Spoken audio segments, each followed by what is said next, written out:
Hello ആളുകളെ, ജെ.സി.ബി, കിറ്റച്ചി, crane പോലുള്ള heavy വാഹനങ്ങൾ ഓടിക്കുന്നതിൽ പരിശീലനം നേടുന്നതിനുള്ള ഏറ്റവും നല്ല സ്ഥലം നിങ്ങൾ അന്വേഷിക്കുകയാണോ? എങ്കിലുടൻ തന്നെ ഞങ്ങളുടെ ഓപ്പറേറ്റർ പരിശീലന കേന്ദ്രവുമായി ബന്ധപ്പെടുക. ജെ.സി.ബി, കിറ്റച്ചി, ക്രെയിൻ, ഫോർക്ലിഫ്റ്റ് തുടങ്ങിയ 4 ഹെവി വാഹനങ്ങൾ പ്രവർത്തിപ്പിക്കാൻ ഞങ്ങൾ നിങ്ങളെ പരിശീലിപ്പിക്കുന്നു. ഓപ്പറേറ്റർ പരിശീലന കേന്ദ്രത്തിൽ ഈ 4 പരിശീലന കോഴ്സുകളും നിങ്ങൾ എടുത്തുകയാണെങ്കിൽ ഒരു പരിശീലനത്തിന് 6000 രൂപ മാത്രമേ നിങ്ങൾ നൽകേണ്ടതുള്ളൂ. കൂടാതെ ഞങ്ങൾ സൗജന്യ താമസവും നൽകും. 500 രൂപ രജിസ്ട്രേഷൻ ഫീസ് നൽകിയാൽ മതി.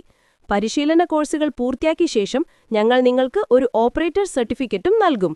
നിങ്ങൾക്കൊരു RTO ലൈസൻസ് വേണമെങ്കിൽ പ്രത്യേക ഫീസ് അടയ്ക്കേണ്ടതാണ്. ഉടൻ ഞങ്ങളെ ബന്ധപ്പെടുക. ഞങ്ങളുടെ ഓപ്പറേറ്റർ പരിശീലന കേന്ദ്രം സിരുഗനൂർ, ട്രിച്ചി.